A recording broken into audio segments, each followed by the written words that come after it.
Y hay pues ya hay el proceso de desarrollo, ¿no ven? Pues en ese momento, cuando esto se une al músculo, ¿sí? El nervio con el músculo, se da el inicio de la sinaptogénesis.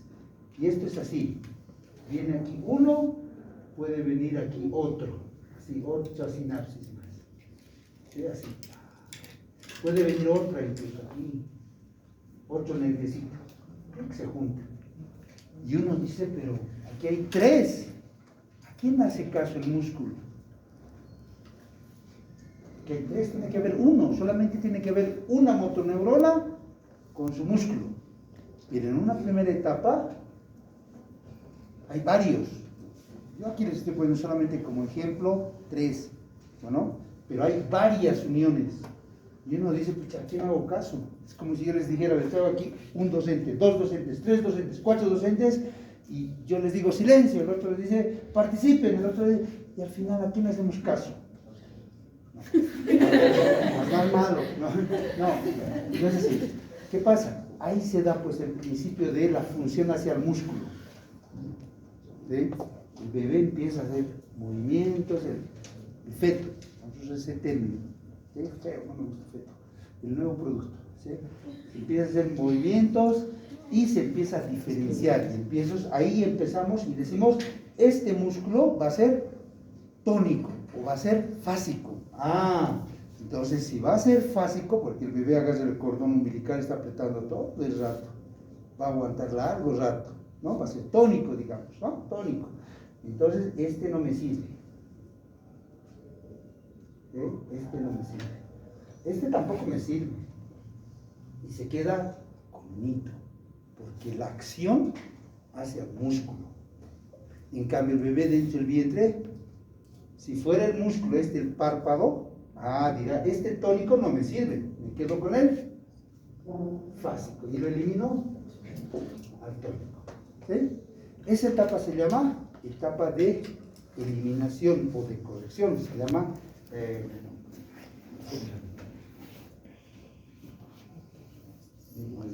desde que en mi vida estudiar. Sí, etapa de eliminación sináptica se llama así. Es de corrección. Por eso los niños, chicos, y esto no se acaba cuando nace el bebé, no se acaba ahí. Porque acaso ustedes cuando nacen tienen movimientos perfectos, no, corren, caminan con errores, ¿verdad?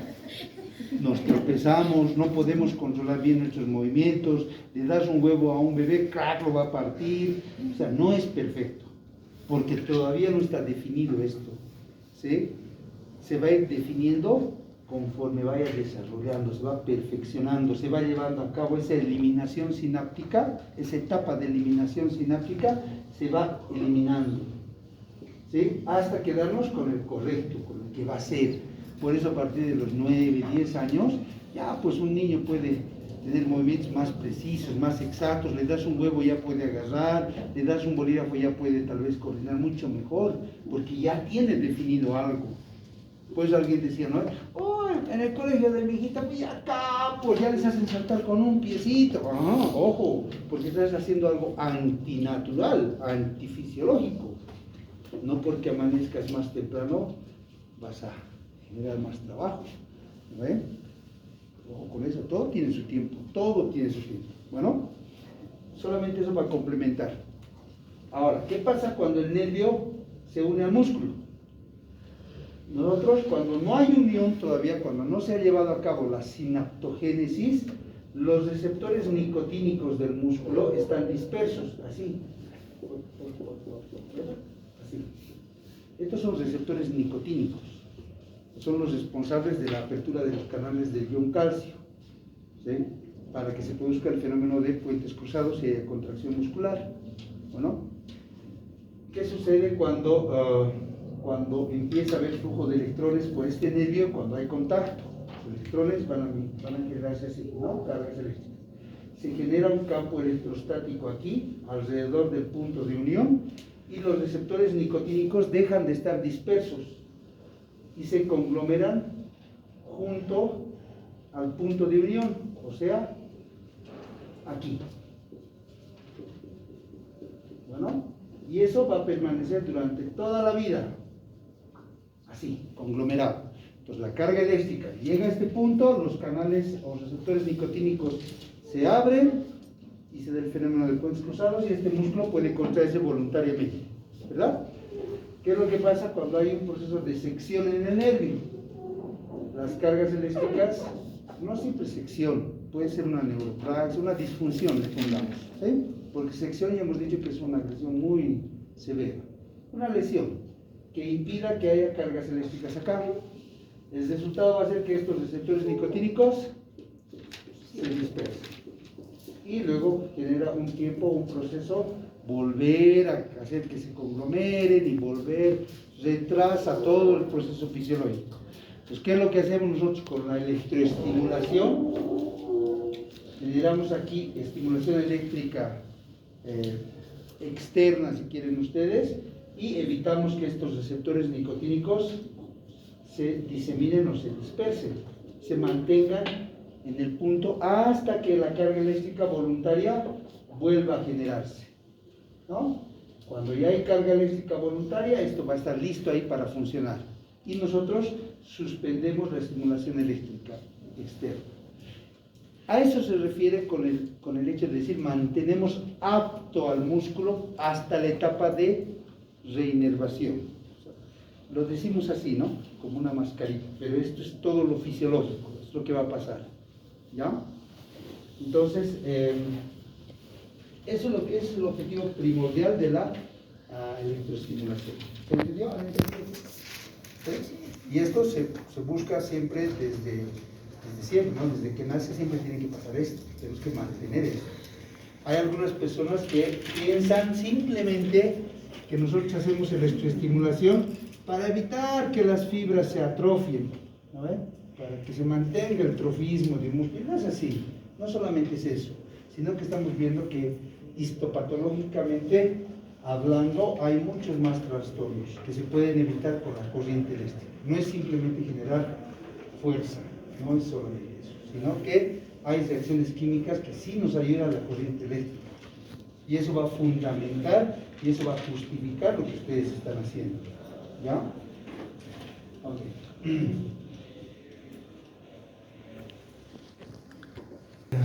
De electroestimulación tenemos que llevar a cabo esto. Siempre. ¿Sí? Es una pruebita que se llama prueba de excitabilidad farádica o prueba de neuroestimulación funcional, también se lo conoce. ¿Sí? Prueba de neuroestimulación funcional o prueba de excitabilidad farádica.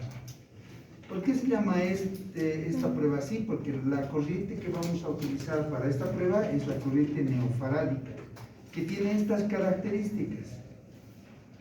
¿Sí? Es una corriente de tipo monofásica. ¿Sí? Puede ser de forma triangular o puede ser de forma rectangular. Lo más importante de esta corriente es esto. Acordarse siempre ustedes que esta corriente trabaja con duraciones de pulso de 0.4 milisegundos, ¿sí?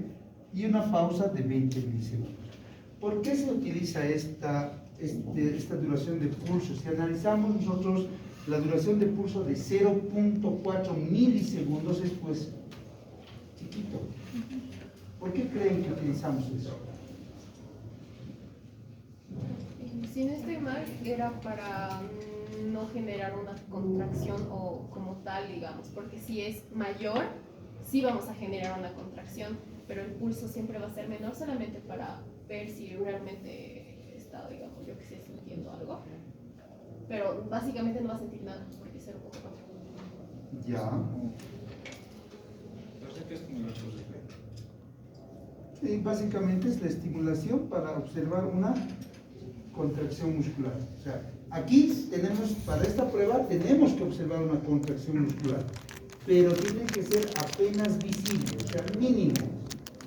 No necesito yo una contracción fuerte, no. Simplemente yo hago esta prueba para ver esa contracción. Si es mínima contracción, digo que es farádicamente excitable. ¿Qué significa eso? Que hay estímulo y ese estímulo genera una respuesta. Y esa respuesta a mí me indica que el nervio todavía guarda continuidad. O sea, no está seccionado, no hay una solución de continuidad grande. O sea, esto me ayuda a mí a poder diferenciar una axonomesis, lo que hemos hablado, una neuromesis o una neuroapraxia, ¿no ven? Si yo digo que es farádicamente excitable, entonces estoy mencionando que está en estas dos. Y hemos dicho que si estamos en estas dos podemos generar electroestimulación. Si el resultado es farádicamente no excitable, ¿qué significa eso? Que no voy a observar ninguna contracción. Por tanto, hay una sección del nervio. La corriente no va a ir y no va a generar respuestas. Entonces, esto para mí no es tratable, para mi profesión. Tendré que mandarlo a donde corresponde, ¿no? Porque estaría hablando de una neuromesis. ¿Ves? Esto es la clasificación según Silver. Ahora, ¿por qué se utiliza duraciones de pulso de 0.4? Porque el estímulo que vamos a dar, ese pequeño estímulo que vamos a lanzar, va dirigido específicamente a las unidades motoras con alteración. ¿Sí? Si supongamos nosotros tenemos una unidad motora, voy a dibujar acá, que estuviera altamente lesionado, casi hasta el punto de lesión, total, así, fíjense así. Apenas hay un pequeño fascículo nervioso que lo está uniendo. Si yo le doy una carga, por descuido mío le pongo aquí 10 milisegundos, ¿sí? Vamos a terminar de lesionar. Por eso es que se utiliza una carga tan chiquita de 0.4. Y eso es lo que pasaba antes. Esta prueba se llamaba prueba de excitación farádica. ¿Por qué? Porque se utilizaba la corriente farádica nada más. Y la farádica era 20-20, fácil de acordarse. Pero lesionábamos al nervio. Entonces se han hecho estudios y se ha dicho, no se debe utilizar pulsos tan altos. Le bajaremos hasta cuánto tolera, 0.4, ¿ya? Y le han puesto neofarádica, nueva, porque lo han modificado, ¿sí? Entonces, para ustedes lo más importante saber es que la duración de pulso para la prueba de excitabilidad funcional o neofarádica es de 0.4 milisegundos por 20 milisegundos de pausa, de intervalo, ¿sí? Y eso nos va a dar una frecuencia de 50 a 100 Hz. Ahora, yo les había mencionado que puede ser triangular o rectangular. ¿Cuál usarían ustedes? ¿Triangular o rectangular? Perfecto. Esa es la mejor. Porque la rectangular es agresiva. Bueno, ya esto ya no los explico, porque esto ya lo he entendido perfectamente. La forma sería la exponencial o triangular.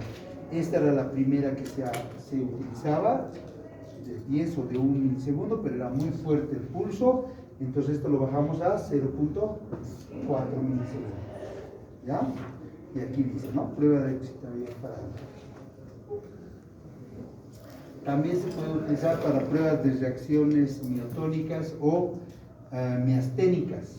Esas son las pruebas de Joly, pero bueno, estas no nos interesan mucho porque hoy en día ya hay otras herramientas con las que se puede diagnosticar mucho mejor.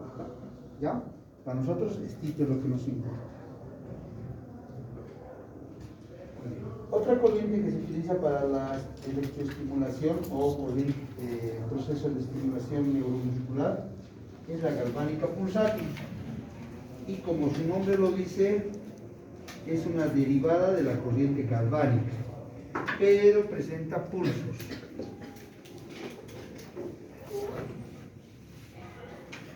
O presenta intervalos. ¿Sí? La galvánica pulsátil es una monofásica rectangular con intervalos, ¿no? Esta corriente se caracteriza ¿por qué? Porque nos va a servir para poder evaluar en la primera etapa al individuo que presenta algún trastorno de la unidad motora. En la primera etapa, son 2 etapas. La primera, utilizamos la galvánica pulsátil. Se caracteriza esta corriente, la galvánica pulsátil, porque tiene duraciones de pulso bastante altos, 500 milisegundos. Puede llegar a 1000 milisegundos, puede llegar hasta 5000 milisegundos. Estamos hablando valores bastante altos, ¿verdad? Han debido ver ustedes cuando hemos buscado para programar ultra-race traver, ¿se acuerdan? Cuando hemos ido, ya programen ultra-race, ¿no? Pongan una corriente que sea monofásica pulsada. Han entrado ustedes y les aparecía una corriente que de hecho les mandaba con 500, 1000 milisegundos, bastante alto, y ustedes tenían que bajar, ¿se acuerdan? Tenían que bajar. ¿Ah? Esa que les ha presentado el equipo es una galvánica pulsátil, que esa trabaja con duraciones de pulso así de altas. ¿Ya? Las pausas también se pueden modificar, van a ir de 0 a 1000 milisegundos. Ya en la parte práctica ustedes me van a entender por qué les estoy dando valores tan variados de 0 a 5000 y por qué trabajamos con 0 a 1000 milisegundos de pausa. ¿No? Voy a explicar, eso vayan anotando ustedes.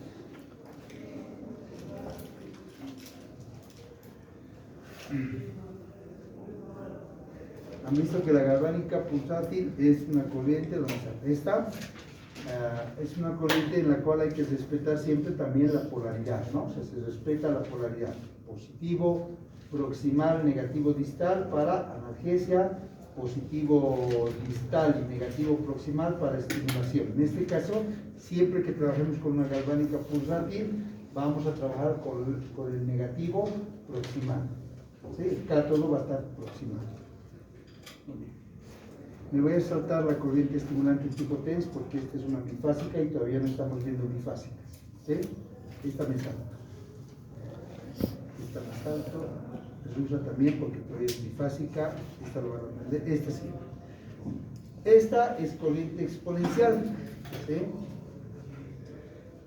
Las corrientes exponenciales son corrientes de ascenso lento y descenso lento también.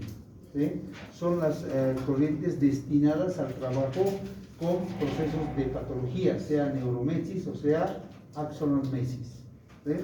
Las características de la corriente exponencial es la de poder trabajar con duraciones de pulso también altos, igual que la galvánica pulsátil, y los intervalos también van a ser bastante elevados. ¿Sí?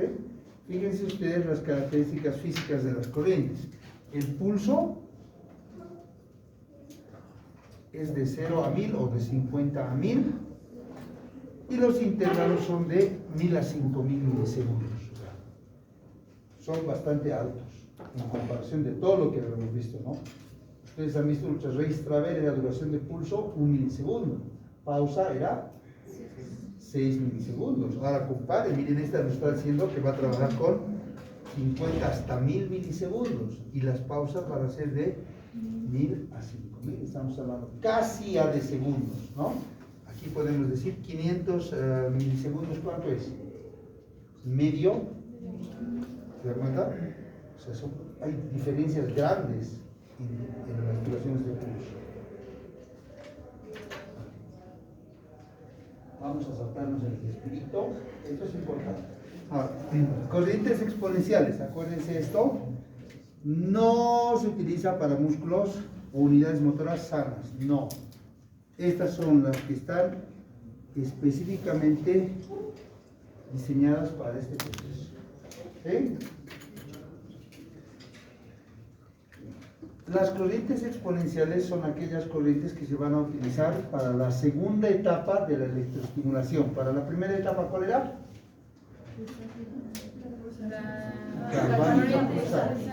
Para la segunda, exponencial. Es decir, que hay 2 etapas. Primera etapa, galvánica pulsátil. Segunda etapa, exponencial. ¿Sí? La primera etapa se llama esta primera etapa, esta corriente, esta corrientita, ¿sí? Esta corrientita nos va a servir para poder determinar en la primera etapa la curva intensidad-tiempo del electrodiagnóstico, ¿sí?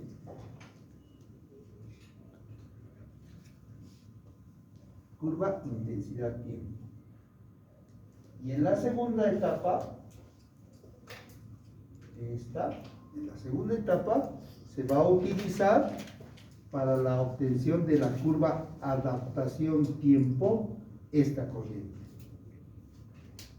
¿Sí? Entonces ya estamos viendo que hay dos fases en el proceso de tratamiento con electroestimulación. Una primera, que es la obtención de la curva intensidad-tiempo, donde se utiliza la corriente galvánica pulsátil, y una segunda, que se conoce como la obtención de la curva adaptación-tiempo, donde se utiliza la corriente exponencial. ¿Sí? Para entrar más en detalle de esas dos etapas, nos vamos a ir al capítulo ya de electrodiagnóstico.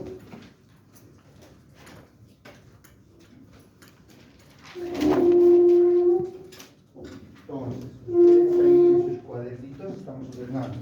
Vamos a colocar ahora electrodiagnóstico.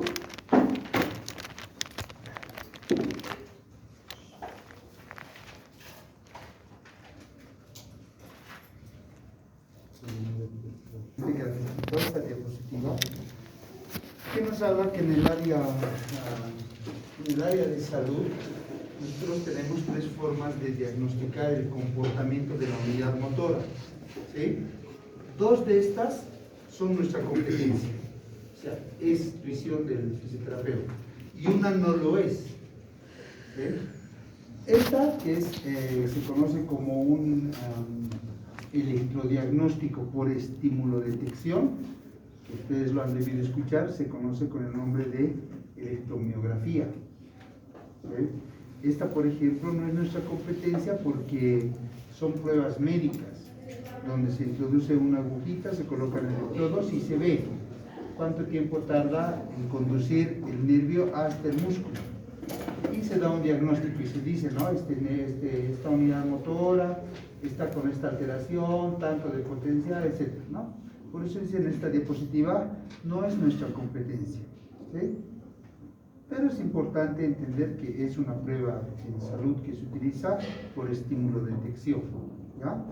Luego tenemos esta otra que es solamente de detección, ¿sí? No hay estímulo, solamente detecta, ¿sí? Que es la electromiografía de superficie. Ojo, esta es electromiografía. Esta es electromiografía de superficie, donde no introducimos una aguja. Esa cosita cambia, ¿sí? Es el MG, ¿ya? Y aquí claramente dice, no puede ser realizado por un profesional fisioterapeuta, ¿sí? ¿Han hecho ustedes en algún rote donde está electromiografía de superficie? Ya, ok. Entonces van a aprender esto. Esto vamos a aprenderlo en el siguiente semestre, ¿ya? Es el MG, ¿ya? Aquí, por ejemplo, no se aplica ningún estímulo eléctrico, simplemente se detecta. Como si colocáramos nosotros un electrodito aquí encima, un electrodito, y detectamos qué es lo que está pasando aquí. Eso se nos muestra en una pantallita y lo interpretamos. Y decimos, esta unidad motora tiene esta alteración, podemos detectar simplemente, no estimulamos. ¿Bueno? Esa es la gran diferencia con esta, ¿ya? La otra forma de evaluación y de diagnóstico es esta, la de estimulación. Aquí vamos a estimular, ¿sí? En este caso, esto también es de uso o de competencia de un fisioterapeuta, el cual busca obtener una información de la excitabilidad del binomio, dice aquí, ¿no? ¿Qué es el binomio? ¿Sí? Nervio-músculo, la unidad motora, ¿no? A través de un sistema gráfico. Aquí vas a ver un sistema gráfico como este, ¿no? Que tiene la curva IT, donde utilizamos corriente muy bien pulsada, para así elegir la mínima respuesta motora, ¿no? También vamos a utilizar la curva AT, que ustedes la corriente exponencial, para poder interpretar. Si ustedes se fijan en este grafiquito, lo voy a agrandar un poquito. Ahí está. Si se fijan en este grafiquito, tenemos dos curvas, ¿no ven? Una y dos curvas.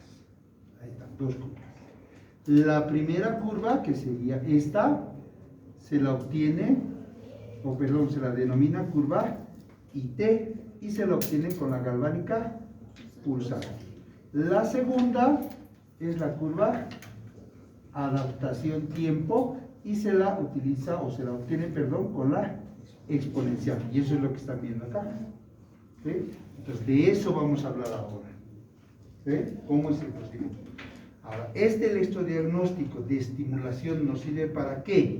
Primero, para poder obtener o para poder saber el grado de lesión que tiene una unidad motora. Eso lo haremos con la IT. ¿Sí? Por eso es que se menciona que esta es meramente diagnóstica, porque te permite saber cómo está. En la segunda etapa vamos a ver que esta otra curva ya no nos sirve tanto para determinar el grado de lesión, sino que nos sirve para poder obtener parámetros de tratamiento. Es una curva que nos brinda datos sobre con cuánto podemos estimular a un niño. ¿Sí? Recordemos que es una unidad motora con alteración. Entonces no le podemos dar cualquier carga eléctrica, cualquier valor. Entonces esas son las dos diferencias que hay entre una curva y otra curva. ¿Sí? De esto vamos a hablar ahora. ¿Ya?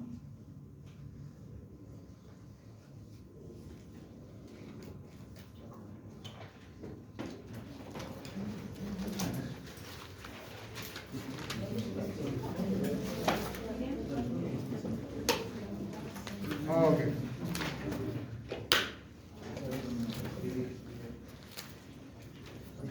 Entonces, para el electrodiagnóstico kinésico, eso recibe el nombre, electrodiagnóstico kinésico. ¿Sí? ¿Qué nombre le pondrían ustedes? ¿Está bien utilizar el denominativo electrodiagnóstico?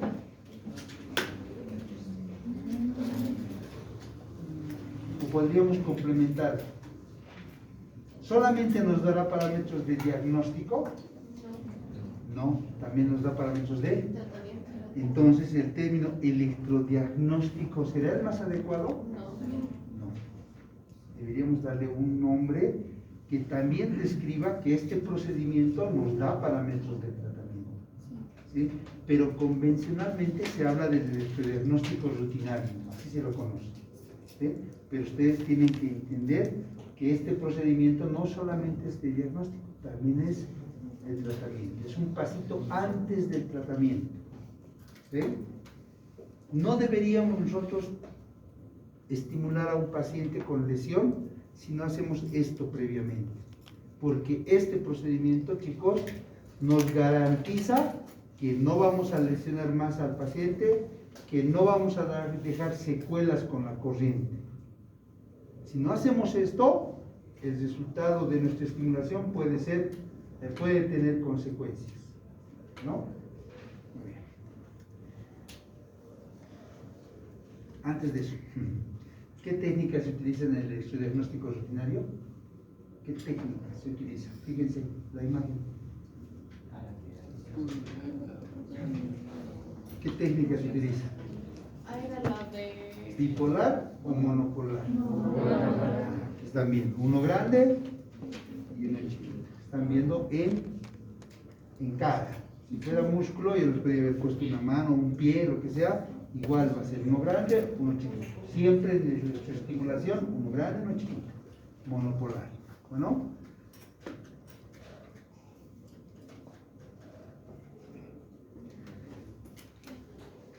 Es una técnica de aplicación de corrientes de baja frecuencia para el estudio de trastornos de la unidad motora y su posterior interpretación. Aquí nosotros vamos a utilizar un papelito como el que están viendo en la imagen, o si es que nuestro equipo posee la opción de electrodiagnóstico, ya no utilizaremos este papelito, vamos a tenerlo seguramente en la pantalla y el papelito digital, Pero si no lo tuviéramos, usamos un papelito como este. Eso ustedes lo pueden descargar de cualquier página de fisioterapia y lo pueden emplear para llenar manualmente. ¿Sí? Ahora les voy a mostrar dónde lo van a descargar, para que en su práctica también traigan el papelito y hagamos, ¿no?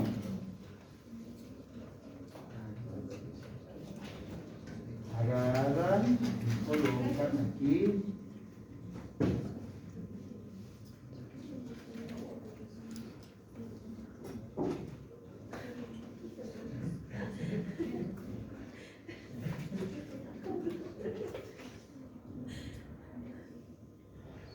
Ahí está, estoy mostrando. Y van a encontrar los papeles, papelito para que lo puedan imprimir y lo puedan enlazar.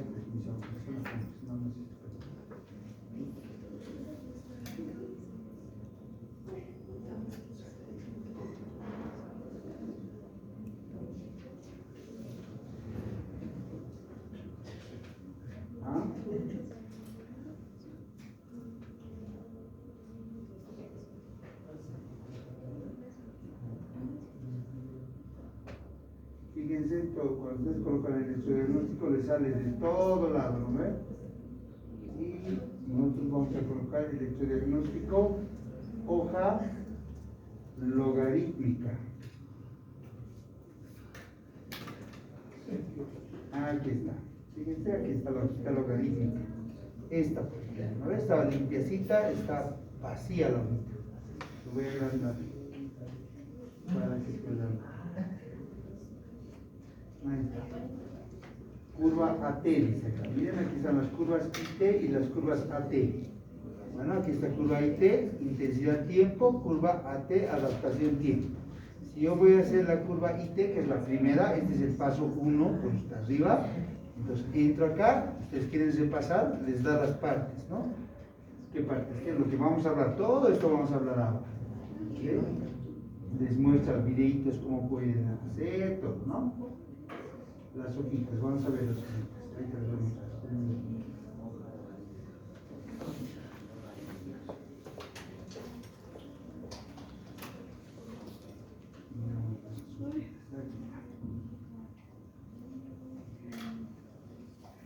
La hojita es como esta que están viendo ahí. Ahí ustedes lo pueden cortar esto y lo pueden imprimir en un papel, en una hoja tamaño carta. Fíjense aquí, nos va parámetros, ¿no? Miren, 0.05 milisegundos hasta valores bien altos, que son 1000 milisegundos. Valores de intensidad. Esta es la hojita logarítmica donde nosotros vamos a representar nuestro electrodiagnóstico, nuestras curvitas, ¿no? Aquí se hace, ¿ya? Esas curvas se van a ir formando de acuerdo a una serie de puntitos que vamos a ir nosotros colocando. Vamos a suponer que voy colocando aquí un punto, en el siguiente pongo otro punto, en el siguiente otro punto, y así voy colocando puntitos, de acuerdo a valores que me van a ir dando el paciente con su nervio y su músculo, ¿sí? Ahí vamos colocando puntitos, puntitos y puntitos. Termino de hacer esos punteaditos con valores que me va a dar la unidad motora, con una regla agarro y voy uniendo los puntitos y se va formando una curva, ¿sí? Eso con parámetros. Los parámetros me lo va a dar el paciente de acuerdo a lo que yo vaya haciendo, ¿sí? Entonces eso lo pueden descargar de acá.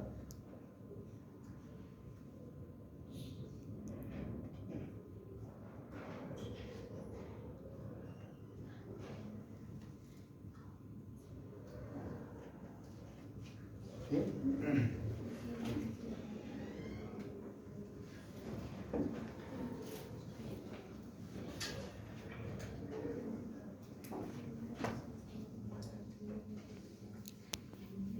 Las bases fisiológicas ya lo hemos hablado, esto no lo voy a repetir. ¿Sí? Tenemos que entender que para hacer estas curvas, ustedes tienen que comprender que cada neurona tiene umbrales de estimulación distintos. ¿Sí? Cada neurona tiene umbrales de estimulación distintos. Hay algunas que tienen su umbral de excitación más bajo y otras que tienen más alto, ¿no? por tanto las respuestas no van a ser iguales. Por eso es que los puntitos varían, unos están arriba, otros están abajo, otros pueden estar más arriba, otros más abajo, así. Y por eso se va a formar diferentes gráficos, ¿sí? Porque cada neurona tiene un valor de estimulación distinto, ninguno es igualito, ¿no? La excitabilidad, esto es importante, este es un principio importante, la excitabilidad es inversa al umbral de estimulación. La excitabilidad es inversa al umbral de estimulación. ¿Qué quiere decir eso? Cuando mi excitabilidad es alta, mi umbral de estimulación es bajo. Cuando mi excitabilidad es bajo, mi umbral de estimulación va a ser alto. ¿Sí? ¿Cómo se encontrará el umbral de excitabilidad en un proceso patológico? ¿Alto o bajo? ¿Mm? ¿Bajo? Está alto. Piensa. ¿Cómo está el umbral de excitabilidad en una lesión nerviosa? ¿Estaría alto o estaría bajo? Estaría alto. Ese es mi umbral de excitabilidad, ¿no? Por tanto, mi umbral de estimulación va a estar, no confundan términos, ¿no? Va a estar bajo.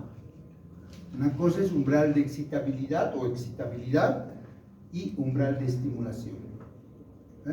Tengo un umbral de estimulación, umbral de excitabilidad, que siempre va a ser contrario, es inverso. La velocidad de onda por la que se propaga a través del axón es su velocidad de conducción. El estímulo tiene una velocidad de conducción o una velocidad de estimulación. ¿Sí? Cuando hay procesos patológicos, la velocidad de conducción de la corriente eléctrica está enlentecida. ¿Sí? Cuando el músculo o la unidad motora está sana, la velocidad de conducción es normal, es rápida. ¿Sí? Son términos que no los tienen que olvidar y que no se tienen que descuidar. ¿Qué es el potencial de acción? El potencial de acción es nada más que el potencial o la carga eléctrica que se desplaza de un punto a otro punto, ¿no? Siempre es regido por la ley del todo nada. Si yo coloco una carga eléctrica, supongamos en esta lesión nerviosa, coloco artificialmente un estimulador. Este estimulador en una primera etapa va a estimular a toditos los fascículos, a este, a este, a este y a este. A eso se llama ley del todo o nada. ¿Sí? Yo tengo que entender que en este músculo, por ejemplo, donde hay lesión, aquí está, chicos, la lesión, ¿no ven? Ya. Por tanto, esta unidad motora va a tener fascículos nerviosos para este, va a tener fascículos nerviosos para este y para este. Ahora, de estos cuatro, puede ser que lesionados estén simplemente este y este. Este puede estar bien y este puede estar bien. ¿Sí? En una primera etapa, el estímulo externo, aquí le voy a poner estímulo externo, ¿sí? Va a despolarizar al músculo en base a la ley del todo o nada. ¿Qué significa eso? Que este estímulo externo va a hacer que se contraigan sanos y enfermos. Esa es la primera etapa. Durante unos cuantos segundos va a pasar eso. ¿Sí? Posterior a esto, solamente van a quedar respondiendo los fascículos sanos. Si yo utilizo una corriente con forma rectangular, va a pasar esto. ¿Sí? Si yo utilizo una corriente con forma exponencial, estos se van a adaptar y van a responder solamente los patológicos. ¿Sí? Por eso es que se utiliza corrientes galvánicas y corrientes exponenciales, porque lo que se pretende es ver cómo está esto, ¿sí? Lo que se pretende ver es cuántos fascículos yo tengo en un músculo con alteración. Puedo tener, fíjense, puedo tener en este mismo músculo más fascículos lesionados, o puedo tener en este músculo menos fascículos lesionados, ¿verdad? Yo no sé. Entonces, el electrodiagnóstico kinésico te permite determinar eso. ¿Cuál es la magnitud de lesión? O tienes un músculo muy lesionado o un músculo que no está tan lesionado, ¿sí? Y eso, para eso conjugas estas dos corrientes, porque te permite generar selectividad, ¿no?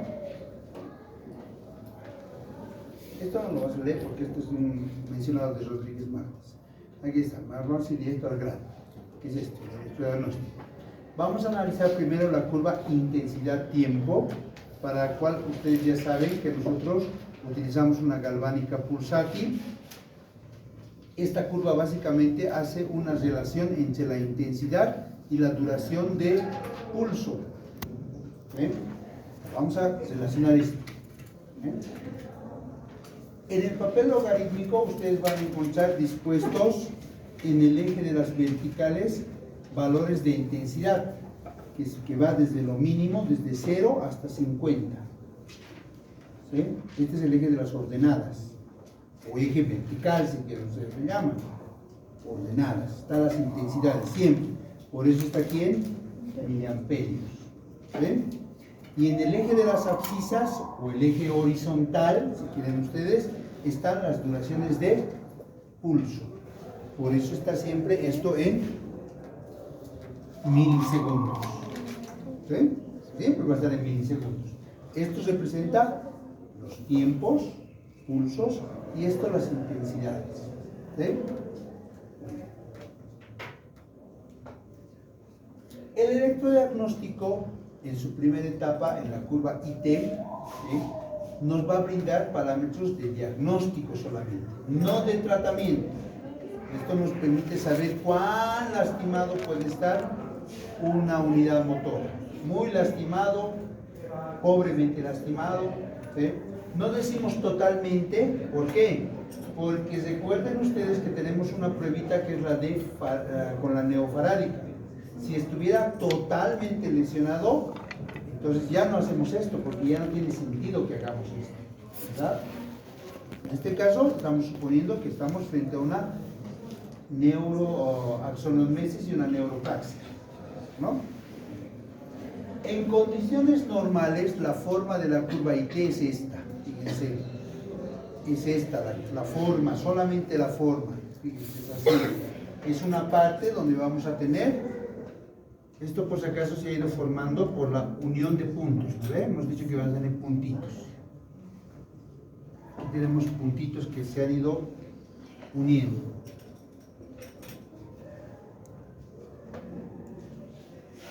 Así. En condiciones normales vemos que en una primera parte, esta primera parte, las intensidades no varían. Fíjense, ¿cuánto es? Vamos a ponerle 5. En esta primera etapa, fíjense, las intensidades se han mantenido toditas igualitas. Lo único que hemos variado es los pulsos. Han ido variando, pero la intensidad se ha mantenido igual. Después de un tiempo, las intensidades han ido aumentando, ¿sí?, junto con la duración de pulsos. ¿Qué quiere decir esto? Que después de un tiempo yo he necesitado más intensidad para producir contracción muscular. ¿Sí? En una primera etapa no he necesitado eso, pero después sí. Eso es lo normal que va a pasar en todos nosotros. ¿Qué es lo que pasa cuando hay un proceso de denervación o degeneración? Estamos hablando de una etapa o de un sujeto que tiene una lesión de la unidad motora. Vamos a ver que en la primera parte se mantiene igual, la intensidad no varía, solamente no varía la intensidad, aquí está. Estos son los puntitos que hemos obtenido. ¿Sí? Y después, de forma súbita, ¿sí?, la unidad motora requiere valores muy altos, muy altos. O sea, ha necesitado intensidades muy altas. ¿Por qué? Porque su umbral de excitación estaba alto. Por eso les he hablado primero de umbral de excitación. Su umbral de excitación es muy alto. Por eso se ha formado esta curva que en teoría dice la curva se va hacia arriba y hacia la derecha, porque siempre nos ponemos de así. Esto es derecha y esto es izquierda. Dice la curva se va hacia arriba y hacia la derecha. En casos muy severos van a ver ustedes esto.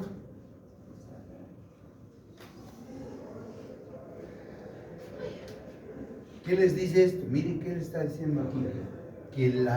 Que la unidad motora está necesitando intensidades bastante altas, 20 miliamperios, y mucho más altas. O sea, se quiere mucha carga en comparación de uno normal. Miren en uno normal cuánto era la intensidad. 4, 5 miliamperios, y con eso ya se contraía. Cuando la unidad motor está con lesión, se van a dar cuenta ustedes que los valores se disparan, es muy alto, más alto. Cuanto más alto sea la intensidad en esta curva, nos están indicando que hay mucho más lesión. Cuando la curva se cierra hacia arriba y hacia la derecha, lesión severa. Por eso es de diagnóstico esto, estamos diagnosticando, ¿no? ¿Qué pasa en el caso de un proceso de hipertonía? Ya no estamos hablando de denervación, estamos hablando de hipertonía. El umbral de excitación está bajo, muy bajo. Su nivel de estimulación está alto. Su nivel de estimulación es alto, su umbral de excitación es bajo. Por tanto, fíjense, aquí era 4 normal, ¿no ven? Ahora fíjense cuánto es mucho más bajo. Estamos necesitando a la primera elevación de intensidad, el músculo se contrae, se hipertonia. Esto, por ejemplo, les pasa a los pacientes que tienen, ¿y qué patologías van a encontrarse con esto? Con espasticidad. Los pacientes con espasticidad, los pacientes que tienen hipertonía, esos son los que tienen este tipo de trastornos. ¿Sí? Ahí es donde van a encontrar ustedes. Fíjense, el músculo reacciona con intensidades bien pobres, que es lo contrario a un paciente con parálisis facial, ¿no? Está ahí, hipotónico, en este caso está hipertónico. Estamos viendo criterios solamente por la forma. En la teoría se dice que la curva se va a formar recta. La teoría. En el caso de que el sujeto esté llevando a cabo un proceso de recuperación, de regeneración, ¿sí?, vamos a tener esta forma.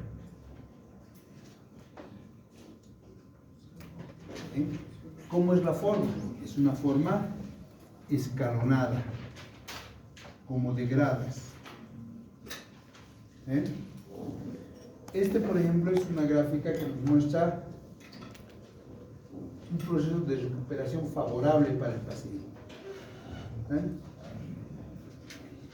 Ahora, ustedes en la vida real ya se van a dar cuenta que cuando hagan una electroestimulación, por ejemplo, un electrodiagnóstico, curva IT, en un paciente con mano caída, la primera gráfica que van a tener es esta. Ok, así va a tener. Luego ustedes van a ir estimulando con ROS, masaje, qué sé yo, tantas técnicas que hay, ¿sí? Y esto poco a poco va a ir formándose así. Así. ¿Ven? Una forma escalonada de recuperación. Eso es lo que vamos. ¿Ven? Si ustedes exceden en la estimulación, no miden su estimulación, ya sea con hielo, le siguen metiendo hielo, esto va a cambiar y se va a volver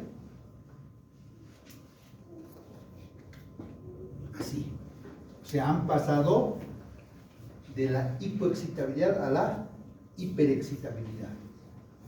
Tendrán que bajar su estimulación, hacer técnicas de relajación para volver a esto, ¿no? ¿Se dan cuenta? Lo ideal sería que ustedes de la curva de acá arriba lleguen a esto nada más, que nunca excedan a esta otra. Pero eso a veces no pasa porque nos quedamos. ¿Sí?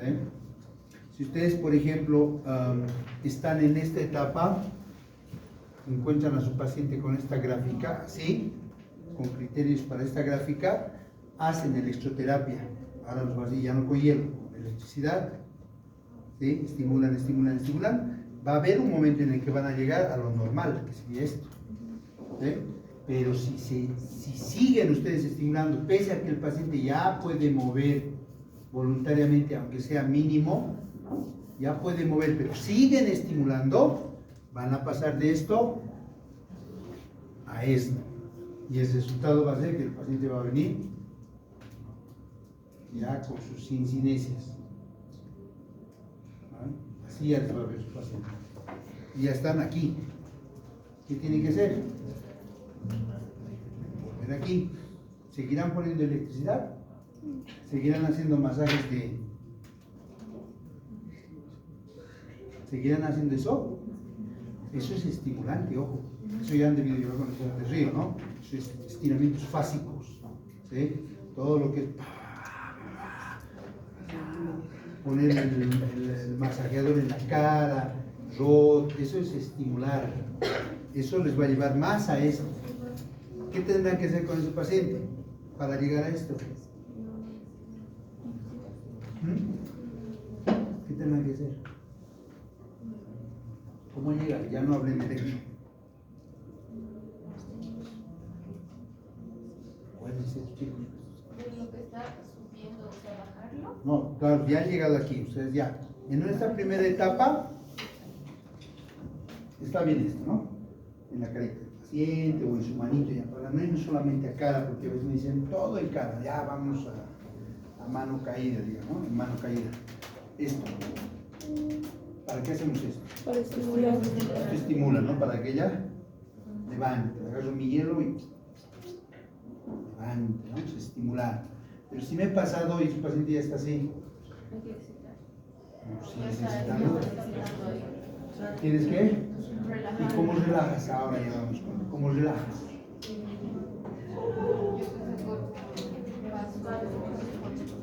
empecé por con calor, claro. Ya, calor relaja, relajante. ¿Cómo más relaja? Ya no usar el electro. Definitivo, ya estás bien. ¿Dónde vas? Si te quedas, va peor la cosa, ¿no? ¿Cómo le hacemos ahora? ¿Cómo relajan? Técnicas para relajación. ¿Cómo? Desde que yo lo agarro es terapia manual. No sé si está bien, pero tal vez. Ya un vendaje terapéutico neuromuscular relajante. Ya, ¿no? Ya, puede aproximar al distal, no es lo mismo que el distal aproximar, ¿no? Puede ser, puede ser.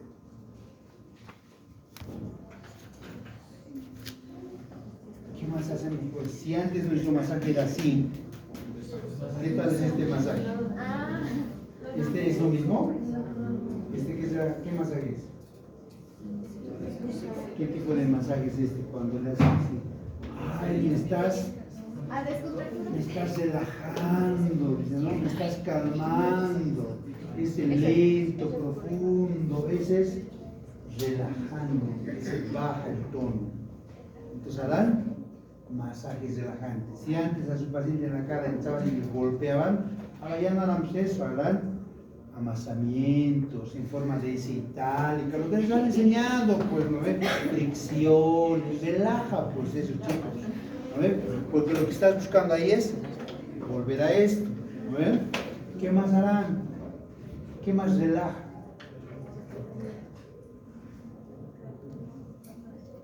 ¿Para qué hacemos esto? Estiramientos tónicos. A esta paciente le haré estiramientos, ¿no? De los músculos que he excitado, me he excedido. O sea, estiramientos, si eran los músculos de atrás, a este estiramiento. Ese estiramiento, lo que es estiramiento tónico, eso relaja. Eso harán pues para corregir ese problema, ¿no? Ese será, ¿no? Lo que están buscando es volver a este punto. Bueno, eso, ojo, eso es aplicado a todos los grupos musculares de nuestro cuerpo, no solamente a cara, ¿no? Y suspenderán el eje, ¿no? Se suspende, en cuanto ya vean ustedes que está hiperexcitado, que el nivel de excitación o de estimulación está muy bajo, entonces buscan lo contrario, ¿ya? Bueno. ¿Qué hora viene? Quedamos aquí.